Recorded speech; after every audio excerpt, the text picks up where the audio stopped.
in terms of what Hamas did on October the 7th, do you accept that was an act of terrorism?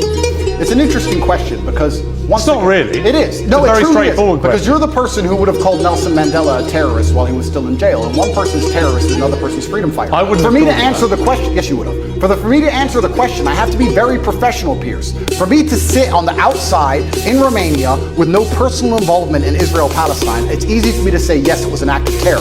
However, if I was in Gaza, if I was in an open-air prison, if my family had been annihilated by bombs from the sky, if everybody I knew had suffered the loss of a loved one, if I had no chance of any kind of freedom or democracy or standard of life, would I believe it was an act of terror, or would I believe it's an act of resistance against oppression? I understand what happens when you take people and put them in such an inhumane condition. For anybody to sit and say that you're going to take people and put them in absolutely inhumane conditions and give them no standard of life, and they're not allowed to ever fight back, or they're But I can agree with you. Anyone who does that is an amateur. I can agree with you that the plight of the Palestinians for many decades has been absolutely shameful. So what did we think was going to happen, Piers? No, nothing justifies what happened on October 7th. So what are they supposed to do?